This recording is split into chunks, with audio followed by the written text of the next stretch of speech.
அன்பான தமிழ் சொந்தங்களே வணக்கம். இது உங்கள் பேச்சுரிமை அதிகாரம்.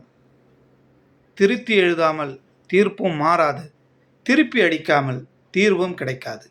கற்பி ஒன்று சேர் புரட்சி செய்கின்ற வரிகளோடு வாங்க வீடியோக்குள்ளே போகலாம். நம்ம இன்றைக்கி என்ன பார்க்க போகிறோன்னா, எச்ச ராஜா. எச்ச ராஜாவா? ஆமாம், அவர் பேர் எச்ச ராஜா தானே. ஹெச் ராஜா, எச்ச ராஜா, ஹெச் ராஜா, எச்ச ராஜா. சரி, ஏதோ ஒரு ராஜாங்க. முன்னாள் பாஜக தேசிய தலைவராக பயணித்த எச்ச ராஜா அவர்கள் இப்பொழுது ஒரு படத்தில் நடிச்சிருக்கார். அவர் பார்த்திங்கன்னா என்ன கேரக்டராக நடிக்கிறாருன்னா, என்ன கேரக்டர்னே தெரியல. ஆனால் ஒரு மீசை பெரிய மீசையாக வச்சுக்கிட்டு ஒரு பஞ்சாயத்து செல்லும், ஒரு பஞ்சாயத்து சொல்லும், இல்லை ஒரு கட்ட பஞ்சாயத்து செய்யும், இல்லை ஒரு சாதிய புத்தியோடு திரியும். அந்த கேரக்டரில் தான் அவரை அங்கே போட்டு வச்சுருக்காங்க. ஒருத்தங்க ஒரு மக்கள் பொதுமக்கள் ஏதோ ஒரு பிரச்சனையை சொல்ல வராங்க.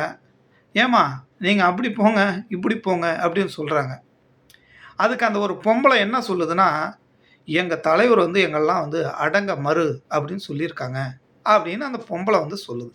அதுக்கு இந்த எச்ச ராஜா என்ன சொல்லுதுன்னா, ஓஹோ நீங்கள் எல்லாம் அடங்க மறு அத்து மீறு கும்பலோ அப்படின்னு சொல்லுது இந்த எச்ச நாய்.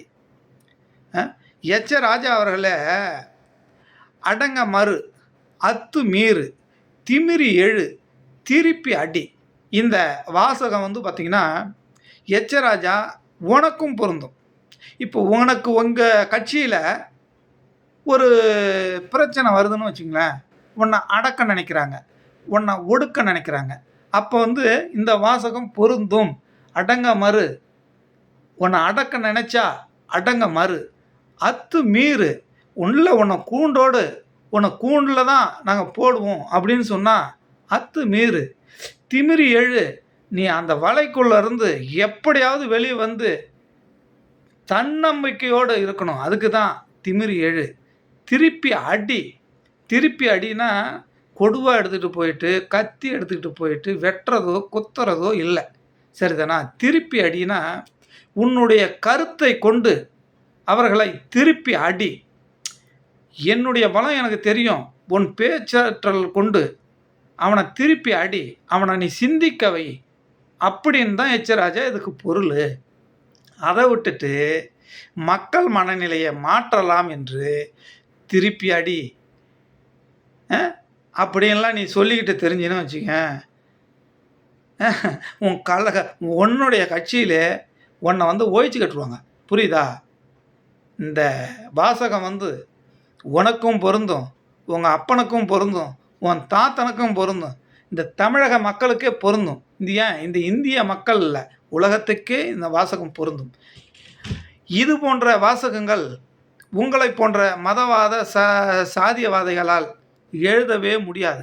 ஒரு பொது நலம் கொண்ட உள்ளத்தோடு தான் ஒரு மனிதரால் தான் இந்த வாசகத்தை எல்லாம் எழுத முடியும். எச்சராஜா, நீ படத்தில் நடிச்சுட்டு ஓஹோ நீங்கள் அந்த கும்பலா, ஓஹோ நீங்கள் இந்த கும்பலா அப்படின்னு சொல்லிட்டு ஒரு திருமா அவர்கள் சொன்ன மாதிரி ஒரு போலியான மீசையை வச்சுக்கிட்டு ஒரு போலியான வீரம் தான் நீ, சரிதானா? கோர்ட்டில் போய்ட்டு நிறுத்தினா என்னை மன்னிச்சிங்க, வெளியில் வந்தால் இது காவல்துறையோ இல்லை ஏவல்துறையோ அந்த நாய் வண்டியெல்லாம் ஏற மாட்டான்னு சொல்கிறது. ஆனால் நீதிமன்றத்தில் போய் நிற்க வச்சுட்டா ஐயா என்னை மன்னிச்சிருங்க அப்படின்னு நீதிபதியில் காலில் வீழ்ந்து கும்பிடுறது, இது போன்ற எச்சத்தனமான வேலை இல்லை அரசியல் களம். புரியுதா? அது ஒன்று.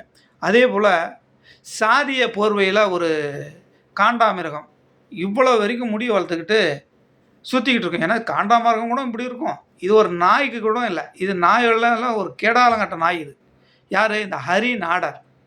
ஹரி நாடார்னு அந்த ஹரி தான் அவன் பேர், ஆனால் அந்த சாதியை போட்டுக்கிட்டான் ஹரி நாடார். அந்த நாடார் என்ற ஒரு சொல் இல்லைன்னா இந்த நாயெல்லாம் யாருமே மதிக்க மாட்டாங்க. ஏன்னா நாடார் சமூகத்தை மக்கள் உழைத்து உழைத்து முன்னேறியவர்கள். ஏன்னா நாடார் சமூக மக்கள் அன்று பனை மட்டும்தான் ஏற வேண்டும் என்று வெள்ளைக்காரன் ஆண்டபோது இந்த பூணூல் சமூகம் யார், இந்த பிராமணர்கள்லாம் அடிமையாக வச்சுருந்தாங்க.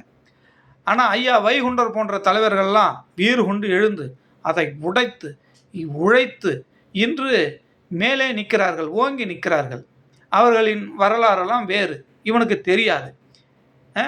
இவன் என்ன பண்ணுறான், இவன் சமூகத்துக்கும் நாடார் சமூகத்துக்கும் உண்மையாக இருக்க மாட்டேங்கிறான், மற்ற சமூகத்துக்கும் உண்மையாக இருக்க மாட்டேங்கிறான். ஏன்னா இவனுடைய வேலை என்னன்னா, இந்த ஹரிநாடாருடைய வேலை ஆள் கடத்தல், பெண் கடத்தல், நகை கடத்தல், திருட்டு, இது போல் முள்ள மாதிரி வேலையெல்லாம் செஞ்சுட்டு கேரளா போலீஸாரிடம் மாட்டினான். கேரளா போலீஸுக்கு அங்கே ஜெயிலில் கிடந்துட்டு திரும்பி வந்தான். அம்மா பெரிய நகையை மாட்டிக்கிட்டு இருப்பான். திரும்ப கர்நாடகாவில் போய் ஒரு ஆள் கடத்தல், கஞ்சா கடத்துகிற கேஸில் பிடிச்சி அங்கே அக்ரகார சிறையில் ஒரு 2-3 ஆண்டு கிடந்தான். இப்போ அவங்க நகையெல்லாம் பிடிங்கிட்டு விட்டுட்டாங்க. அதனால தான் இப்போ வெறும் ஆளாக சுற்றிட்டுறான். இப்போ இங்கே வந்து நம்ம பிழைப்பு வர்றதுக்கு என்ன பண்ணணும் அப்படின்னு பார்த்தா, இந்த ஜாதியை பிடிச்சிக்கிட்டான். இந்த ஜாதியை பிடிச்சிக்கிட்டு தொங்குன்னு தொங்கிக்கிட்டு கிடக்குறான். எப்படின்னு பார்த்தீங்கன்னா, இப்போ மாரி செல்வராஜ் அவர்களின் இயக்கத்தில் ஒரு படம் வருதுங்க, பைசன்னு ஒரு படம். அந்த படத்தில் ஏதோ இருக்குது, நாங்கள் அந்த படத்தை ஓட விட மாட்டேன். இவர் என்ன பெரிய இவர் ஒரு தமிழ்நாடு முழுக்க அப்படியே பெரிய இந்தியா முழுக்கும் பெரிய இவர். நீயே ஒரு குற்றவாளி, நீயே ஒரு ஜெயிலில் கடந்து வந்தவன், நீ வந்து இந்த படத்தை ஓட்ட மாட்டேன்னா? மாரி செல்வராஜ் போன்றவர்கள் சித்தாந்தவாதிகள். அவர் படத்தெல்லாம் போய் பாடுறா, போய் பார்த்துட்டு திருந்துங்க. இன்னமும் வந்து பார்த்திங்கன்னா, அந்த சாதின்னு சொல்லி நாடார் சமூக மக்கள் வந்து உன் பின்னாலெலாம் நிற்க மாட்டாங்க.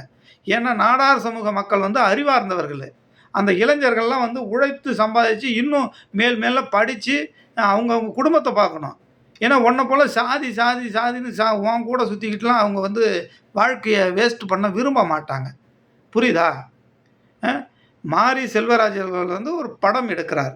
அந்த படத்தை படமாக மட்டும்தான் பார்க்கணும். அதை தவிர்த்து விட்டு அவர் மேலே உள்ள காழ்ப்புணர்ச்சியால், அவர் மேலே உள்ள இந்த ஆர்எஸ்எஸ் சங்கி பரிவார கூட்டம் ஒன்றை வந்து தூண்டுதலின் பேர்களால் நாடார் சமூக போர்வையை போத்திக்கிட்டு நீ வந்து பேட்டிலாம் கொடுக்கக்கூடாது கண்ணா, பேட்டி கொடுக்கக்கூடாது. சரியா? உனக்கு வந்து நீ வந்து நாடார் சமூகம்லாம் உன் பின்னாலெலாம் யாரும் இனி வரமாட்டாங்க. ஏன்னா நீ ஒரு திருட்டு பையனை தெரியும். அதனால் உன் பின்னாலெலாம் யாரும் வரமாட்டாங்க. சரியா? அதை புரிஞ்சு கொண்டு படம் அருமையான படம். தமிழ் சமூகம் மட்டுமல்ல, ஒட்டுமொத்த சமூகமும், இந்திய சமூகமே வந்து பார்த்திங்கன்னா இதை வந்து திரும்பி பார்க்கக்கூடிய ஒரு படம் தான் இந்த பைசன். அதனால் இந்த பைசன் படம் வெற்றி அடைய பேச்சுரிமை அதிகாரம் வாழ்த்துகளோடு மீண்டும் சந்திப்போம். அடுத்த வீடியோவில் சாதிதான் சமூகம் என்றால் வீசும் காற்றில் விஷம் பரவட்டும். நன்றி, வணக்கம்.